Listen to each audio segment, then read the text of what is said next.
Following is a production of DallasCowboys.com and the Dallas Cowboys Football Club. How about them Cowboys? Yeah! Go Cowboys!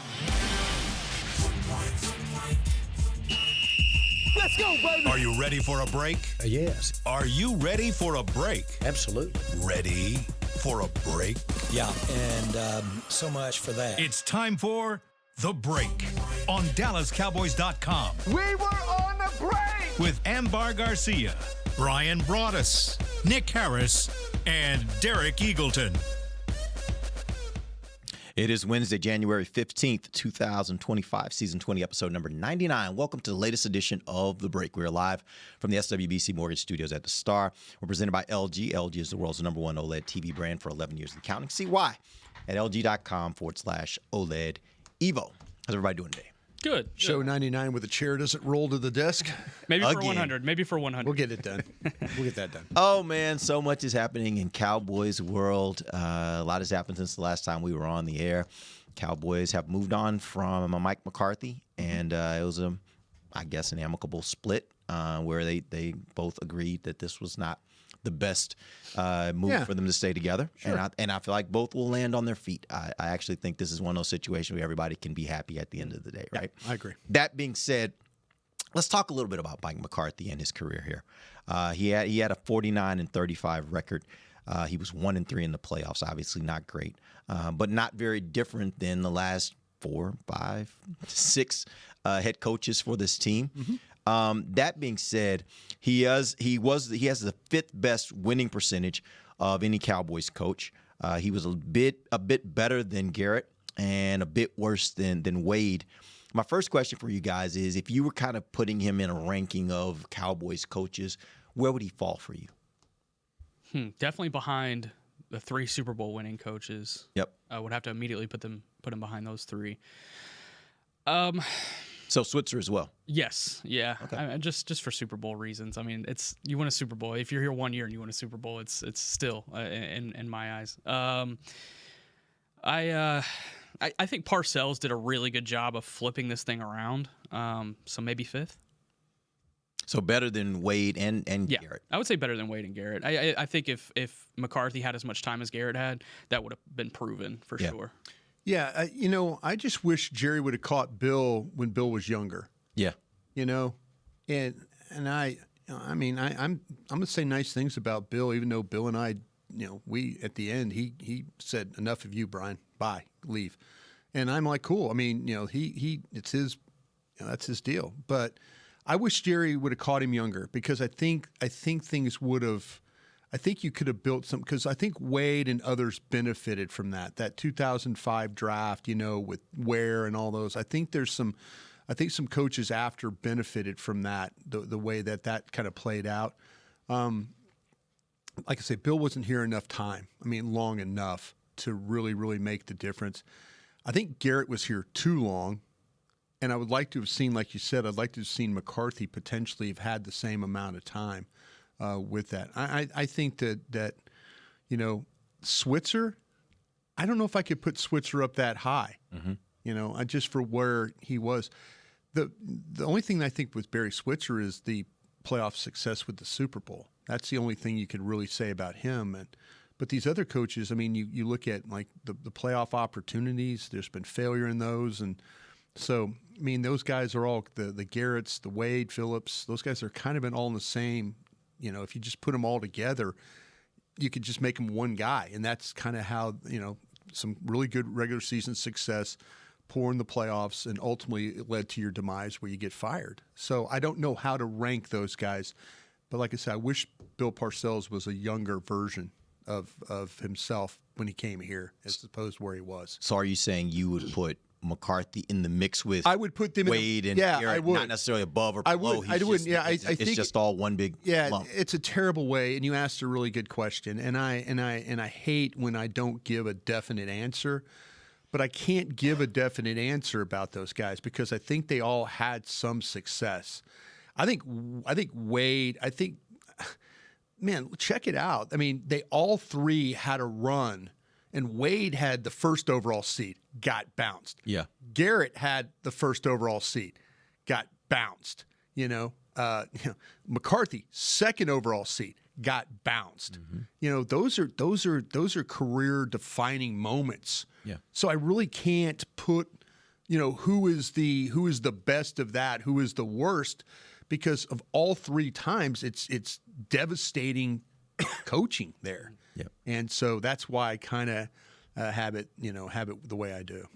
Correct me if I'm wrong, in case I misheard something you said, but I think you said that Garrett was here too long. He was here like 10 years. But then with McCarthy, you don't feel like he was here long enough. So at what point? Yeah. And I'm just asking because what is the right amount to give a head coach to be able to properly turn things around? You don't feel like, and I was expecting McCarthy to stay here. But again, when you look at it and you take a step back, you're like, oh, dang, 5 years already went by. Yeah. And you missed the greatest opportunity, which was last year in that playoff game question. against Green Bay. You missed the chance that you had. There you go. So, again, what 6 years. is the right amount? 6 years. To me, you give him everybody talks about 5 years. And the one thing that this owner, general manager will do, he has patience for this stuff. He really does have patience, because there's a lot of teams out there that will move on from the coach. I mean, we've got coaches that are getting fired after 1 year. Yeah. Exactly. Yeah. So to me, if you give a coach, say, 6 years, I kind of feel like it's the 5 plus the 1 to kind of, if something were to happen in the 5 years where there was an injury, major injury, you lose your quarterback, you know, give somebody that extra year to make up for a potentially a roster that gets wrecked with injury. That's kind of why I feel like 6 is that number for me. Yeah. But doesn't provide a lot of security for a coach, and maybe that's why this ended up the way it was. You know? Yeah. That being said, tell me if you go back and you just kind of put it in the microcosm of the entire 5 years, what was the best thing that you liked about what McCarthy did here with the Cowboys? I would say sustained regular season success, because I don't feel like that was necessarily seen under the past few head coaches. I mean, 3 straight years of 12-5, that's an accomplishment, and that's for any team. That at least puts you back in the conversation of, okay, they're going to have another chance, so surely they won't blow it here this time around. I like how you said that. Yeah, take it a breath. But I think that's an accomplishment in its own right, and his first season with the offense being first in scoring, first in total offense. I think that's an accomplishment in his own right. I liked the sustained regular season success, because I think you can build on that, because you didn't necessarily have that during Garrett. You had pockets of regular season success. It almost seemed like it was every other year kind of thing for a while. But that 8-8 run, it's just like, oh my goodness, like you would every other year for a 10-6 at some point. You know, and so I think that's something to really build on for this next head coach. And I think one of the questions in this next interview cycle for the Cowboys should be, okay, you see these 3 12-5 seasons we had, how can we build on this in the postseason? And that's where you take it from here. I think that's going to always be what you look back on from McCarthy's tenure, is that he could not get it done in the postseason. Well, with me, and I haven't had much experience with different kinds of head coaches, but something that stood out in coming out of the 2020 year was the way that he started implementing things to benefit the players' health, the players' mental health. And that's a topic that came about a lot during that 2020 year and everything that was going on around the world. And he carried that throughout different programs that he brought into the Cowboys facility to help players with whatever they're struggling with. And I know some people might not care, like, oh, whatever, but that is a very important aspect. And I think the players really took advantage of that and saw a lot of value in that. Now, on the other hand, I do feel, looking at this year, there was a big lack of discipline in the last few years, as far as all the holding calls, penalties that we talked about year after year, that you didn't necessarily saw a ton of improvement. I think the discipline lacked there. And also, when you started talking about this previous season, oh, we didn't have a good practice. Well, what the heck? You're supposed to show up every practice and have good practice. That shouldn't even be a topic of conversation. So things like that because he is the head coach is the face of the team, I put that on him, and the way he was kind of the leadership around that aspect of things. But like I said, the mental health thing, and this is something people don't talk about often, but I've seen it here during the transition. I saw what it was before with Jason Garrett, and Jason Garrett was great with that too, but he just took it to a different level. He showed me that Dak Prescott could be an MVP quarterback, is what he did last year. He gave me some hope that if done the right way, if you get the right combination of with the line, say you get the receivers going, you get a tight end going, that your quarterback is capable of playing at a very, very high level. Did it translate into playoff wins? No. But he did show me going forward that, like, if done the right way, and you're tied to this quarterback for at least a couple of years until you determine that, okay, it's either going to work, or, like some teams have done with their franchise quarterbacks, they've moved on. But he showed me for 1 year that this guy is capable as being one of the top quarterbacks in the National Football League. And so I don't think that's an accident. I think that's something that's work with the staff, it's work with the player, but they just couldn't capture that this year. And I think that ultimately is what got him fired. They couldn't get their offense playing at the level it was last year. But he did show me that the quarterback is capable of playing at a very, very high level. So flip that. What did you like least about his time here? The postseason success. That's just the one thing I could point back to. Getting ready for big games. I don't feel like this team was ever in a position to feel comfortable going into a big game, and that applies to the regular season too. Sure, there were some big wins. I think we talked about this last week on this show. But the big games and the offense not being ready for those big games, and then specifically as a play caller, the stagnant offensive play calling, it was just it was mind boggling at times, and that's definitely what I liked least. I don't think he showed consistency. And you talk about play calling. That's last year you saw offense. Why do you go from being one of the best red zone offense, one of the highest scoring offenses, one of the most productive offenses in the league, to being something that was just near the bottom? Even when you still had Dak. In every single metric category, you were near 30, 31, or 32 in everything. Yeah. And, I understand what happened on the defense. You're changing coordinators. Zimmer admits that he should have done things differently. But the offense shouldn't have been that drastically. There should not have been this massive dip from one season to the next. I think ultimately that's something that's on Mike McCarthy. Yeah, you showed me Dak could be an MVP candidate, but you also showed me, though, your offense is, when not helping that quarterback that way, can be just awful. And it was this year. And like I say, I think that cost him his job. Yeah. The play calling, I've talked about this all season long. I think the previous season, it was successful because you still had some carryover of what Kellen Moore and himself were working with and all of that. So it still worked. You still put out numbers. And then this year when everything that he was doing, again, some of the decisions that were taken, and this is from me, looking at it from an outside perspective. I know that being in it is completely different and you're looking at things differently.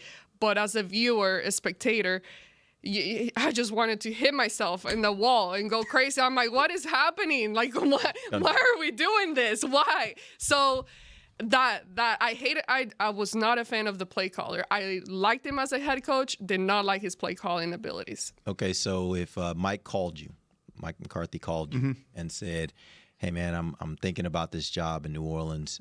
Would you mind writing me a letter of recommendation? Would you be willing to recommend Mike McCarthy as a head coach for another NFL team? Yeah. Yes. I would too. Players coach has shown the ability to bounce back from losses. I think that's something we didn't necessarily see this last year, but you go back to the previous 3 seasons, whenever this team lost, he got them ready to go on that Monday morning again. I think his schedule is unique. His practice schedule during the week is certainly unique, but I think it benefits the player at the end of the day, and it has them physically prepared on Sundays. Physically prepared on Sundays? Well, the reason why I say that is because... Well, it's not a physical team this last year. That's right, what I'm saying. And I guess... Okay. No, but my point is, I don't think it showed up necessarily in them being more physical. I don't think it showed up necessarily in them being less injury-prone. So I'm wondering, what was the real advantage and benefit of all the things he was doing to protect their bodies? There's no, and there's a lot of things I'm critical of, and we're doing a good job of that right now. It's not accident, though, that on short weeks, this team found ways to win games. Yeah. I think there's something to that. I really, really do. And whether it's the practice schedule, is this a physical enough team? No. You can watch in the playoffs right now and say they can't beat. They're not playing like they can't beat Detroit. They can't beat, I mean, the team that's amazing to me is the Rams, how they just start out like 1-4 every year and then kind of figure it out. Yeah. All of a sudden they go from being this, man, they look awful too. My God, I don't want to play them. Yep. So, and this is where you have a difference maker head coach. Yep. This is where your head coach can be. I feel like I say there's not an accident that he does get short week wins. And the schedule in the NFL now is crazy, with the way it's played. So, but does it make your team more physical, more tough? Maybe with this guy, no, it doesn't. Yep. But I would recommend that he does, to Amber's point, he does have the ability to identify with his team what they need health-wise. And what's the one thing that we always talk about each week? And first thing you open every show with, Derek, Nick, tell me about the injury report. Mm-hmm. So it's always about watch when we get to the finals near the Super Bowl.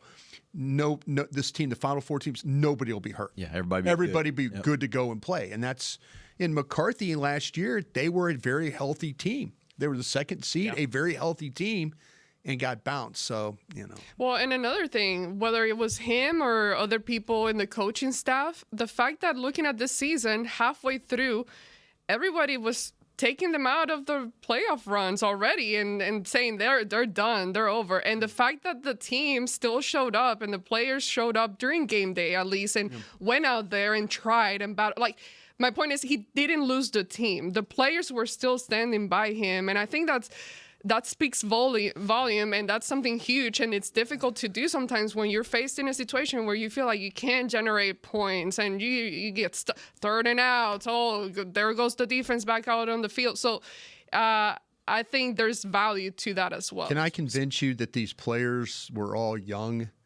and were playing for something, playing for contracts, better contracts, playing for jobs? But there's also young and dumb too. Yeah. And I mean, and I'm not trying to disrespect anybody, but there's also, people that are playing for something. Yeah. And there's people that can care less too. They're still getting paid or whatever. There's also that type of mindset that I think it could go either way. And I kind of feel like, yes, they played hard for Mike. I think they played harder for themselves. I do. I think that you had guys like Brock Hoffman, you had Rico Dowdle. They're trying to earn. Yeah, they are trying. Like they have guys like Tolbert who are like, there's so many questions. Like Nick Harris will write an article about Tolbert needs to pick up his game. And Tolbert's like, I don't read that stuff. I don't think I wrote that, Jalen. No. But I'm saying that's what we talk about it, and they hear that and they see that. And a lot of these guys, you look at Carl Lawson. Carl Lawson, no gig, no job. All of a sudden, all of a sudden comes in training camp, and Carl Lawson's on the same. Oh, Carl Lawson's not the same player. Well, Carl Lawson played in the season like he'd played at Cincinnati, like he'd been. I think a lot of these guys that were making $1.2 million, $1.1 million, $927,000 said, you know what? This is our chance to prove to somebody in this league that our value. Oso Digizua. I give Zimmer and those guys credit. Dan Quinn, as much as we love Dan Quinn, he never got Oso to play like this. Hell, he didn't get Mozzie Smith to play like this. So I mean, there's something to guys hearing it and wanting to go be better. And I think that McCarthy, yes, he benefits from it, but I also think there was a group over there that was kind of like, man, if I don't play hard, I might not get another chance. Yep. This might be my one chance. I think specifically if you're looking at a job like Chicago, you saw a lot of quit in that team in the last few weeks as they went on that double-digit losing streak. I don't think you ever saw this team really quit on Mike. The only time that like popped in my mind was right after Christmas in the Eagles game in Philadelphia, just because they looked awful that day. Yeah. But then they bounced back the next week in Week 18, and they fought to the very last play in that game. So I think there's something to be said in that. And you look back to all of McCarthy's teams going back to Green Bay, you don't really find much quit around his teams. So depends how much you value that. All right, we're going to take our first break. When we come back, we're going to look forward, and we're going to talk about what this team needs in a new coach, and we're going to throw out some names. I got a list of names that I've broken into 5 different categories, and we'll talk about these coaches, and see where we think this thing will ultimately land. We'll be back. DallasCowboys.com radio. Todd thought it would be secure to jog in the cheetah savanna. Todd believed the big cat repellent he bought online was reliable. And now, Todd is trying to be faster than this cheetah that can run 80 miles per hour. But the good news is, Todd has AT&T 5G that is fast, reliable, and secure. And he learned the best thing to do is stop running and toss her the backpack with the beef stew. AT&T 5G. Fast, reliable, secure. 5G requires compatible plan and device. 5G may not be available in your area. See att.com/5G for you for details. It's the official men's skincare brand of the Dallas Cowboys, Jack Black. And right now, Cowboys fans can get 15% off their $75 order. Plus, because every deal needs a playmaker, your order will include a free 5-piece skincare set and free shipping. The Jack Black Playmaker is 4 of Jack's favorites and a full-sized intense therapy lip balm. Make a play for the Playmaker at getjackblack.com/Cowboys with the code CowboysVIP. That's getjackblack.com/Cowboys with the code CowboysVIP. Don't put off getting your oil change, Dallas. Take 5 Oil Change, a proud partner of the Cowboys, is faster than you think. They're so fast, you don't even have to get out of your car. You can take advantage of Take 5's Stay in Your Car 10-minute oil change at any of their locations across the Dallas area. And remember, at Take 5, you stay in your car because they're faster than you think. That means you won't even have time to show off your best touchdown celebration. Take 5, the official oil change of the Dallas Cowboys. From the field to the festivities, Lucchese embodies the essence of luxury and tradition. Handcrafted with meticulous precision, each pair offers unmatched comfort and style. Stand tall while you're tailgating or cheering in the stands with the Dallas Cowboys collection by Lucchese. Shop the collection today at the Lucchese store at the Star in Frisco or online at lucchese.com. Lucchese, the official boot of the Dallas Cowboys and Dallas Cowboys cheerleaders. How do you tell the world about all the great gifts in the Yeti store? Let her rip, Troy. All right, folks, let's get started with the Yeti French Press. Enjoy coffee that stays hot for hours in a French press. 34 ounce for you, 6'4" for the cruise, the Yeti French Press. Up next, waterproof bags. Bags waterproof. Submersible waterproof doubles. Waterproof backpacks. World's mostly water, so get a waterproof Yeti bag. Do I smell something cooking? Oh, new cast iron skillets made to be passed down like Mama's recipes. Take a steak, cornbread, cobbler's pot pie, and potatoes next level with 3 sizes of Yeti cast iron skillets. Gear, gifts, and product experts. Visit the Yeti store on McKinney Street and at South Lake Town Square today. Back to the break. LG OLED Evo is the best TV in the game, but don't take our word for it. Digital Trends said that LG OLED G4 has the best picture quality they've ever seen. See it for yourself at lg.com/OLED Evo. Welcome back. Second segment of the break. Live from SWVC Mortgage Studios at the Star. This segment brought to you by blockchain.com. All right, here's a big question for you guys. What does this team need most in a head coach? They need someone who knows how to win. They need a winner. They need. Is that what you're giving me, really? No. I mean, they need a winner. They don't need. They don't need an experiment. They don't need a former coordinator. So you're saying someone who has won before? Who has won before? Who has done the job and at the NFL level? At the NFL level, and if it's uncomfortable, okay, it's uncomfortable, but do it. I have one candidate in my mind, and it's Pete Carroll. Just because he's won before. He in 11 of his final 12 seasons in Seattle, or winning seasons, he's gotten to a Super Bowl. You see what that defense was like whenever he was a part of that. I mean, you're interviewing a guy like Robert Saleh today. Pete Carroll was his mentor back in Seattle. You talk about Dan Quinn a couple of years ago and what you loved about what he brought to Dallas. Pete Carroll is a big reason for his success in the NFL. You need a winner, and you need a guy who's a proven winner. You worry about Pete Carroll hiring an offensive coach? Yeah, and I think that's probably where they step in, and there would have to definitely be some figuring out of power structure between Carroll and the Joneses. And I think one of those pieces would have to be the Cowboys getting their own. See, this is the most important thing that he just said. You better get somebody who knows how to work with the Joneses, or somebody that's capable of that. First off, I mean, you could talk about walking in there and command the room and respect and all that of the players, which I think is very important. This is a unique place. I've said it before. You better figure out how to work with this front office. And, you better be ready. You're going to be asked your opinion on players. You better have your opinion. You better be ready to work. You better be ready to, you better be ready for some of the things. I don't think when Mike McCarthy got here that he really knew what he was getting into. By the time Mike McCarthy left here, I think he clearly understood what he was dealing with. Mm-hmm. And I think they understood what Mike McCarthy was all about too. But this is a different organization, the way it operates. So you're going to have to not only stand in front of that team and be a leader, but you're going to have to stand in front of this front office and be a leader too, and be able to work with them. And there's going to be some difficult times where you don't think it's the right thing to do, but you got to push through. You've got to find a way. So you need somebody that's really mentally tough to handle the things, because it's not always going to be easy. There's going to be a lot of scrutiny. You're going to wake up every morning and your job's going to be talked about on national programs. You better be tough when you walk in here to be able to handle all this, because it's a big job. It's a huge job. And so if you get the wrong guy in here, we're going to be talking about this in 2-3 years, that we're going to do this all over again. I like what you're saying about Pete Carroll. I do like that. I do have questions, though. He's always had some issues with the offensive staff in some way. There's always been some kind of questions with the coordinators and how he wanted to operate, and the coordinators wanted to do this, that, and the other. You've got a lot of money tied up in this offense. Your quarterback, your wide receiver, you can't get that wrong. You've got to be able to make sure that that's going forward, because if you don't, then again, we're going to be talking about a new coach in 3 years if that guy doesn't get it done. The question's about, do you want to get offensive minded, defensive minded? I want a CEO. I want a CEO that can just oversee everything, and you have a different offensive play caller, different defensive play caller. I think that would be when you look at certain teams and how they have performed over the course of the last few years. You see Andy Reid, and Matt Nagy having that special relationships in Kansas City. Kyle Shanahan as well with certain offensive guys that he has. Sure, he calls plays, but I think there's a healthy power structure there. I would like to see that. I would like to see that here. I would. I agree with everything you said, actually. As far as you need listen, I don't have time. I don't have patience anymore. One of my favorite words in the English, I don't know if it's in the dictionary, but lollygagging. I don't have time for lollygagging.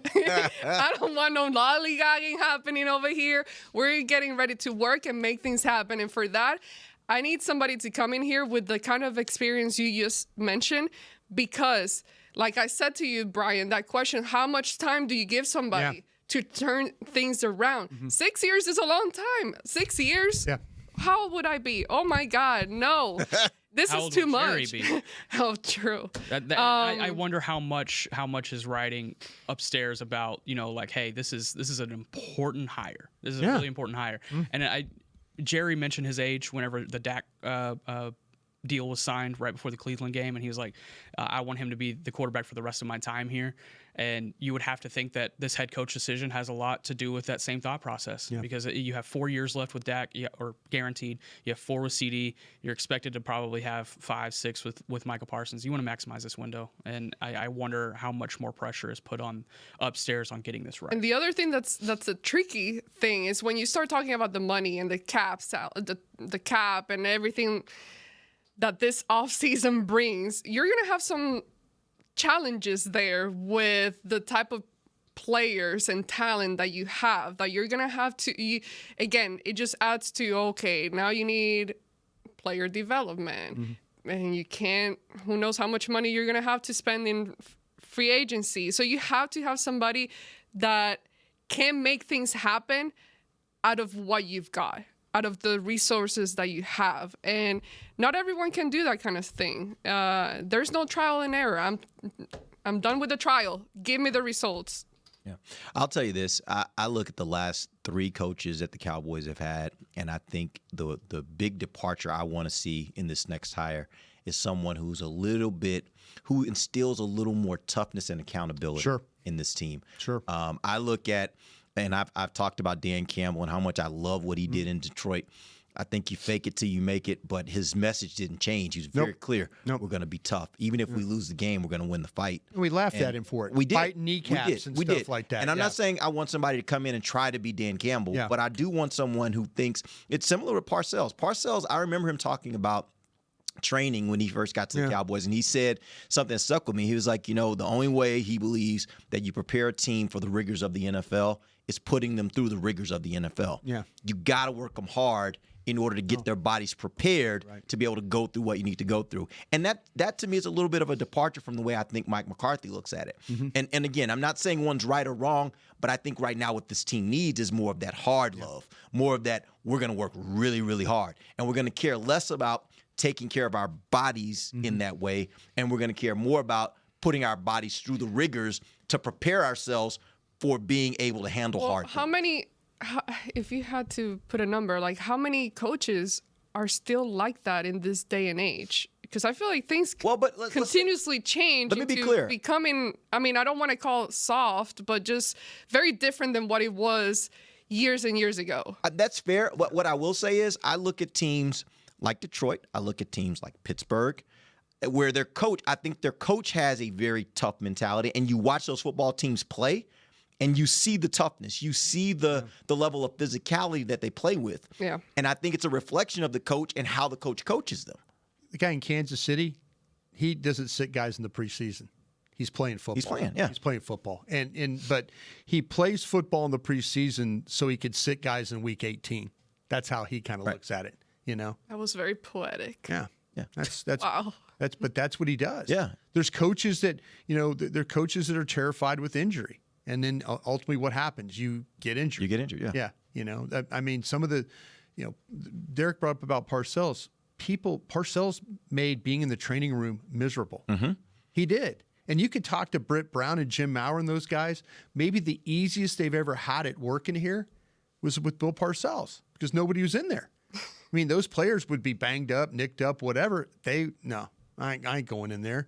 He's going to walk by and see me sitting in this training room and wonder what. Now it's a different era, different mentality. And I'm not saying going back to Parcells. But there has to be an in between. But there has to be. But like we said, that's what I meant by that. It's like now the more years go by, you start getting away from that, and everything is an issue. It's not Oklahoma drills and ball in the ring and all. Yeah. It's not, hey, no water breaks or all that stuff. The dumb stuff. It's just literally, though, when this team was really, really successful under like a Jimmy Johnson, and it's a different era, they practiced hard. Yeah. They practiced outside. There was a lot of things going into that, and I don't think there's a lot of in the NFL. There's teams that are tough. You mentioned some names, the Mike Tomlins. I think the guy in Baltimore. Mm-hmm. He's been around 17 years. He's built a tough team. Why? He'll hand the ball to that 220-pound guy and just let him kill you with it. So yeah, I think there's a certain mentality that you have. And I think under McCarthy, you really didn't have that. You didn't have that toughness. We're going to take our final break. We'll come back. Let's talk some names. We'll see what you guys think on some names of people that are being thrown around that could possibly end up as the next head coach of the Dallas Cowboys. We'll be back. DallasCowboys.com radio. If you can't be at the stadium, there's no better way to watch your Cowboys than on an LG OLED Evo TV. That's because everything you see is more lifelike. Every play, every hit. I mean, you might as well be on the sidelines. That's how clear it is. It's all thanks to LG's legendary technology. Perfect black, over 8.3 million self-lit pixels. No one comes close. LG OLED Evo is the best TV in the game for a reason. See for yourself at lg.com/OLED Evo. They say champions are remembered, but legends are never forgotten. United Ag & Turf offers a winning lineup of John Deere equipment built to tackle any challenge on and off the field. Legendary John Deere tractors, combines, residential mowers, commercial mowers, compact construction equipment, Gator utility vehicles, and a full line of golf and sports turf equipment. United Ag & Turf, the official Ag & Turf equipment supplier of the Dallas Cowboys. Visit UnitedAgAndTurf.com to find a location near you. If you shout, "How about them Cowboys?" you have that undeniable passion that's the heart of Cowboys Nation. And if you like to drink Dr. Pepper, you love the unique blend of its 23 flavors. Together, your one-of-a-kind fandom paired with the one-of-a-kind taste of a delicious ice-cold Dr. Pepper is the game day lineup that can't be beat. Better yet, gather your Cowboys and Dr. Pepper fan friends to watch the next game and crack open a delicious ice-cold Dr. Pepper for everyone. The wins will be even tastier. It's a pepper thing. And we're going to overtime. Erica, how much have I spent on concessions? For questions about their money, Dallas Cowboys fans can turn to Erica, the virtual financial assistant in the Bank of America mobile banking app. Learn more at bankofamerica.com/Erica by your side. Bank of America, official bank of the Dallas Cowboys. Erica responses may vary. Digital tools featured require downloading the mobile banking app and may only be available on select mobile devices. Erica is a mobile feature only available in the English language. Your chat may be recorded and monitored for quality assurance. Message and data rates and additional terms may apply. Bank of America, N.A., member FDIC. Todd thought it would be secure to jog in the cheetah savanna. Todd believed the big cat repellent he bought online was reliable. And now, Todd is trying to be faster than this cheetah that can run 80 miles per hour. But the good news is, Todd has AT&T 5G that is fast, reliable, and secure. And he learned the best thing to do is stop running and toss her the backpack with the beef stew. AT&T 5G. Fast, reliable, secure. 5G requires compatible plan and device. 5G may not be available in your area. See att.com/5G for you for details. Back to the break. AT&T connecting changes everything. Go Amber. Now? Yeah. Oh, I thought we would. Huh? AT&T connecting changes everything. All right, good job. Did I say before we were live? Yeah, terrible. That was horrible. I don't know. Swear, or you messing with me? I don't know. You have to go back and watch. I thought I heard We need the Chris. views. You have to go back and watch. I just wanted to give some extra love to AT&T, you know? All right, welcome back. It is the final segment of the break, live from the WBC Morgan Studios at the Star. All right, here's what I'm going to do. I got 5 different categories, and I broke down all these different coaches' names into these 5 categories. And what we're going to do is I'm going to read the names from each category. So we'll start with the first category. I'll read the names. I want you to tell me in that category who you think could possibly get the job and who you would like to get the job. All right? Now, some of these categories are going to be like, one of them is a wild card category. It's wild names. There's probably not a very good likelihood that any of those names end up as a head coach, but we're gonna have some fun. That's the whole beauty of being able to do a talk show when you're talking about head coaches. There's gonna be some wild names thrown in this mix. Exactly. So it's so not too all of outlandish. this is probably It's probably the Cowboys. Yeah, exactly. All right, so let's start with the in-house candidates. Yep. Mike Zimmer, Al Harris, Brian Schottenheimer, Bones Fossil. Which of those 4 do you like the most to be the next head coach, and which do you think is most likely to be the next head coach? I'd like Zimmer, and he's most likely. I agree. I would love Fossil, though. That would be a joy.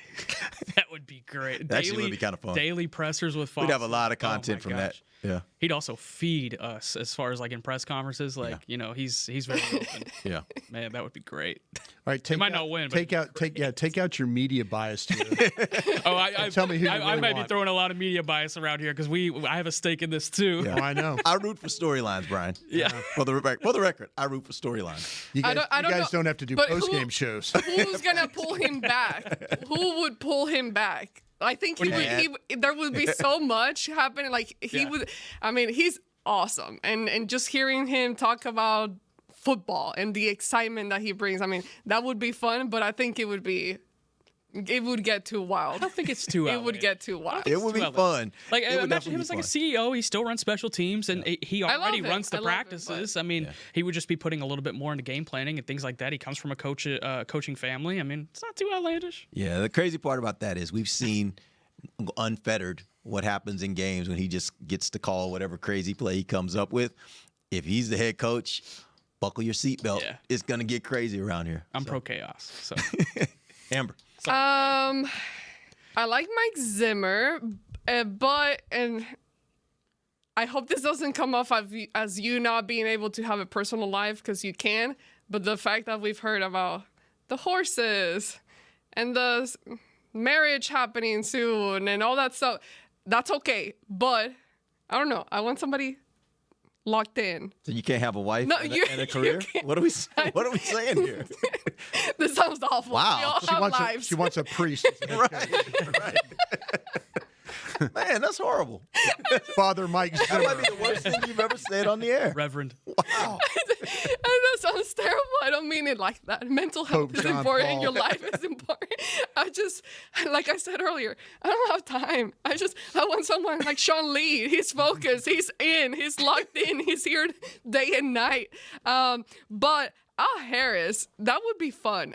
I would actually love to see him step into an opportunity like that, and I think he would do a really good job, actually. Yeah. Al Harris, I think, is an interesting name for me because I think he's a leader of men. I think he commands respect. I think he would be an interesting candidate. I don't know that Dallas would necessarily hire him just because I think Jerry does put a premium on experience as a head coach. Yeah. But that's a guy that I'm going to keep my eye on, whether he's here or somewhere else, because I do think he has a bright future as a coach.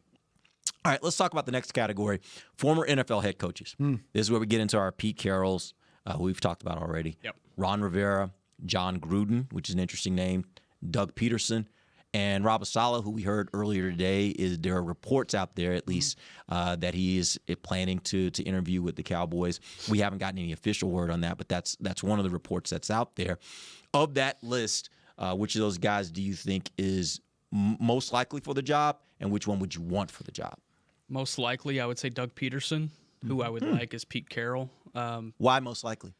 He's got 9 years of experience in the NFC East. It feels like a safe pick. He's coached with the Eagles, and that's the team you're trying to beat in this division right now. Understands just organizationally, a lot how that place has worked in his 9 years coaching there. He's won a Super Bowl, and his time in Jacksonville was 2 winning seasons in 3 years. Now, granted, this last year was an absolute disaster, but how much do you credit that to injuries in Jacksonville as well? Doug Peterson just sounds right on the surface, but obviously for me, I'd be going Pete Carroll. John Gruden, I'd like, and I think Robert Saleh has a real opportunity here. So those are my two. Why? I think Robert Saleh, we talk about being able to stand up in front of the room. Me personally, though, of the names, and I like what you said about Pete Carroll. I think you make a really interesting argument about Pete Carroll. I personally would like Robert Saleh not to be, go from being a head coach to being a head coach. I think if he were to go, and there's a side of me that has this plan about maybe that if he's talked about being the coordinator at the 49ers, but there's some other names that are possibly in that mix, and I wonder if they would bring him back. Selfishly, I would thinking about one of these coaches. Say if it was an offensive guy, say you brought in here, you had a Kellen Moore, and Zimmer goes on. Maybe if Robert Saleh doesn't get one of these jobs, that he can come back as your defensive coordinator. Yeah. That's the selfish side. So you got to do it like a double interview. I am. Yeah, exactly. But I kind of feel like though that I would love John to get the job because I know John. I've known John since we were together in the league in 1992. There's a lot of things that John has to get over through his past. Absolutely. That's something that's, it's documented. But I feel like he deserves another chance. But I would say that probably I'd like for him, but Saleh, I just feel like though that, man, I think he really does a good job of relating to players. And that Jets defense was really good. They need to figure out the offensive stuff. And that's where, if it was Robert Saleh, here's the selfish guy in me. I know Dak Prescott really liked working with Doug Nussmeier. He and Doug Nussmeier game plan together. If I really don't like Kellen Moore, can I get Doug Nussmeier, quarterback coach, to be the OC with Robert Saleh? So now I got my defense fixed. See, I'm trying to do a couple of things here with these coaches. You're going to tell me about Aaron Glenn. I'm going to tell you why I want Aaron Glenn. I'm also going to tell you why I want Mark Brunell as the offensive coordinator. Mm-hmm. I'm trying to fix both things is what I'm trying to do. So with Robert Saleh, I think I could fix the defense, but can I convince somebody that Dak Prescott really, really likes to be my OC? I might do some good there. We cannot talk about someone under contract, right? Well, we'll get to that. That's another category. Go with the names I gave you and give me one. Okay. Lay the law. Yeah, I brought out the ruler. Bang. Oh my God. Okay. Everything that's gonna come out of my mouth today just sounds terrible. It's gonna sound like I don't want inclusion, and I've talked about the age part. Yeah, of things. What's next? We don't want age. Age is a problem. Marriage is a problem. No. Yeah. No. So Pete Carroll, I would be okay with that if you're telling me the coordinators are and single. Yeah. Oh my God. Okay, enough. I want a young offensive coordinator. I want someone younger that just brings something different. Is Jason Witten young enough? Coordinator? He can be tight ends coach. I'm just fascinated at his inclusion in this whole ordeal. Yeah. Hey, we'll get to that. Yeah, we will. Later. That's another We list. We will. Per Derek. Y'all just taking it all the time. Like, we literally not going to. Okay. No, but I think right now I think I'm currently being influenced by what I'm seeing on social media and online right now at the moment. Robert I can't pronounce his last. Saleh.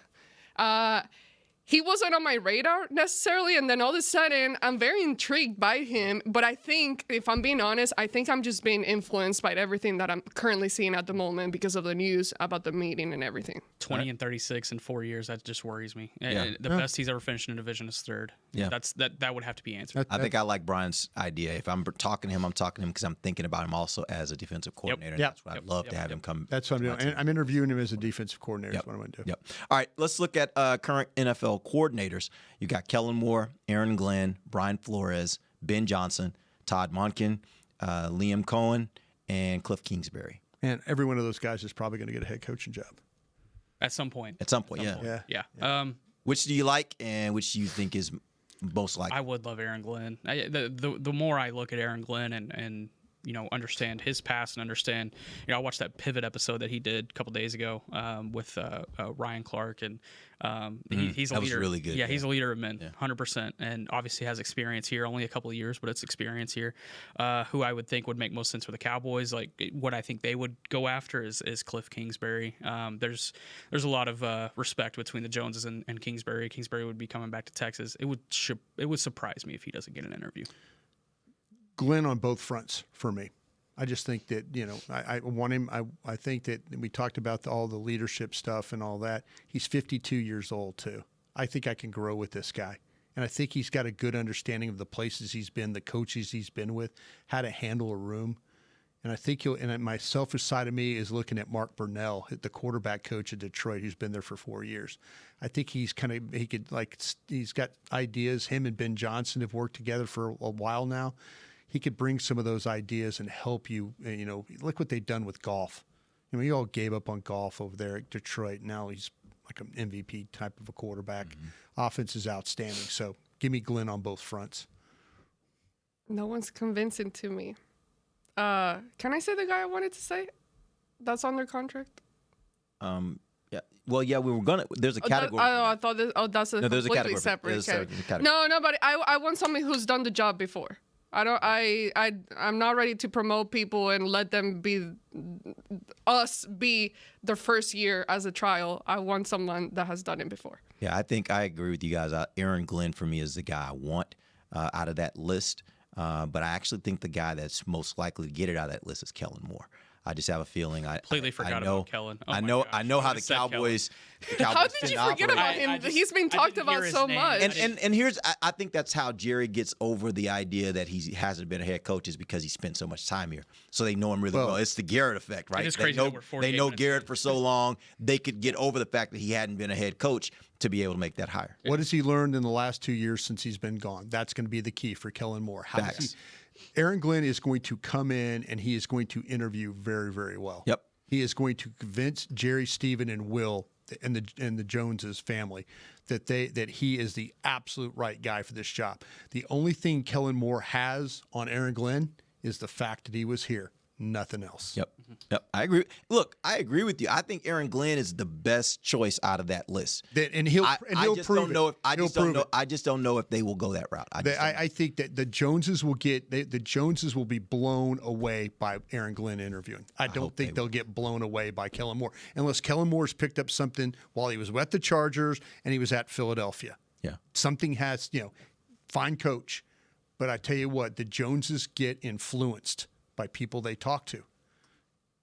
Aaron Glenn. I tell you what, he'll do it. I do know the Joneses have a high affinity for Kellen Moore, even since his departure, since 2022. Yeah. But Kellen Moore would have to answer the question of, can you command a locker room? Can you command a room? Can you stand up and command the as you're standing there talking to them? Yeah, that would have to be the question. We got a couple more categories. College coaches, and that would include Deion Sanders, Bill Belichick, Marcus Freeman, Steve Sarkisian, Lincoln Riley, Lane Kiffin, any of those guys you think are like, of those guys, who do you think is most likely, and who would you want if you had to choose from that list? Can I do two of most likely? Sure.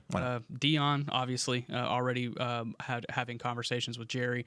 Lane Kiffin as well has experience through his father in this building. Low buyout at Ole Miss. It would not surprise me if there's interest at some point during this process. I don't think he gets hired here, but I think there's at some point there's going to be interest there. But as far as who I would want from that group, man, that's Marcus Freeman. Yeah, sign me up. Yeah, give me Marcus Freeman on both fronts there, if you could. Yep. Amber? There's no way this happened. Like Deion Sanders, there's just no way. This was what team do you work for? I mean, our jobs. There would be something going on. By the way, every day. If you want to talk about like where my rooting interest is, Pro Chaos, it is on Deion Sanders. Yes. Because when I tell you, the numbers will go crazy. Yes. Oh, and if I tell you I'm rooting for storylines, sign me up for Deion Sanders, because I just see what happens with Colorado and the attention he brings. Oh my God. Oh, him and Jerry together, like, oh man. We would have something going on every day. Wow, this would be fun. You get a boring. Okay, here too. You get a boring candidate. You get a boring head coach, but you're like in the NFC Championship game in like 2 years. Or you get Dion and you go like 2-50. No, I want to win. Don't get me wrong. I was just curious. First priority. But let's also, you don't think he could do the job? But that's also my point. Like, yeah. What he did at Jackson State, what he did at Colorado, he's shown he can go in and turn a program around. Yeah. I don't think the Cowboys are that kind of rebuild, but you saw what he did in those two stops. Absolutely. In his first two stops, he was able to completely transform what they do and how well they play football, right? So he's shown you that he can do it. I would also just love the fact that every day the press conferences would be great. Every day you're hearing different interesting things from him, and his team would have some swagger. They would have some fun. Yeah. There would be things we could do around this building with them. That would be he gets prime time. Like, he gets what this organization does. Yeah. In addition to the fact I think he would make them win. Yeah. Please. I don't think it happens. Please win. I just don't think it happens, but I would love for that to happen. Please win. All right, final category. This is our wild card category. And let me preface this by saying a couple of these names, guys that are currently NFL head coaches, there would have to be compensation, obviously. That okay, now we're talking. And so, but there are a few names here that I want to give out, and these are wild cards, but worth the conversation. Sean McVay, Kevin O'Connell in Minnesota, Jason Witten, high school coach. Who do you like? Who do you think's most likely out of that list? Most likely Witten, just because you don't have to pay anything to give him you don't have to give up anything to get him. Who I would like, man, McVay here. Yes. Yes. Yeah. I'm surprised Tomlin's not. If we could only well, that's because Tomlin has a no trade clause, so that's not an option. And he made it clear in his press conference that is fair. Yesterday. He was like, "Yeah, don't waste your time coming to talk, because I'm not going anywhere." So Witten and I'll tell you what, though, the guy at Minnesota, he won 14 games with Sam Darnold. Yes. That's impressive. Seriously. I mean, when that injury happened in training camp, we're all like, Minnesota. Done. Watch the Bears. Yep. Watch the Bears. Bears and Lions. We didn't even think about Minnesota. That guy went 14 games with damn Sam Darnold at quarterback. To me, it is no question that he should be the coach of the year, in my opinion. Nobody did a more masterful job than what he did with what he had. I'll tell you, that guy at Buffalo, though, his team was like, that was a rebuild they were talking about at Buffalo. But he's got a quarterback. That's the difference. He's got a quarterback. I mean, in Minnesota, they ran out a guy that's been rolling around the NFL. Nobody could find a good home for him, and he got him to 14 wins. Dan Campbell, what he's done with no defenders, is also impressive as well. So, Amber? I already said it. So McVay's your pick. McVay, yes. I mean, it would personally. I think it would bring so much more excitement, because it's so different than what the Cowboys have had around here. And McVay, he's shown what he can do. And it would be very exciting to have that type of football here with the Cowboys. And I think it would just revolutionize and change the whole thing completely. So, yes, do it. Is it going to happen? What would you be willing to give no. up? What would you be willing to give up? What do I have to give up? You got to give up draft picks if you're going to get a guy that's under contract. Would you give up a first-round pick for either one of those head coaches that we just mentioned that are currently in the NFL? Yes. Give up a first-round pick. Yes. Actually, yes. Because when have you taken a big chance? Really? Really? When have you made a big move like that? You haven't. So maybe it's time to make a big move. But what that says to me is if you're willing to do that, that means you feel like right now the Cowboys have the talent they need. No, you don't. You're going to give up the first-round pick to get the coach to get it started is what you're going to do. And then you're going to say we're basically in a rebuild. Yeah, exactly. For the Fleece for the first year. Because, like I say, I would give up Ashton Genty to get Sean McVay. I'd give up a first. I just don't think they would take only a first. I think you'd have to give up like a first and you might have to give up 2 firsts. Well, if Sean Payton was a first. If they would have lost this last weekend, maybe you could have just got it with one. Sean Payton was a first and a second. So it's like, I don't know. Yeah. That's going to Yeah, ain't happening. But it's fun to think about, right? It is. Yeah. All right, we appreciate you guys joining us. We'll be back next week. Stay tuned to DallasCowboys.com. We'll have all the latest updates as this thing continues to move. Till then, for Nick Harris, Bryan Broaddus, and Ambar Garcia, I am Derek Eagleton, and this has been The Break live on DallasCowboys.com radio. This has been a production of DallasCowboys.com and the Dallas Cowboys Football Club. How about this, Cowboys? Yeah!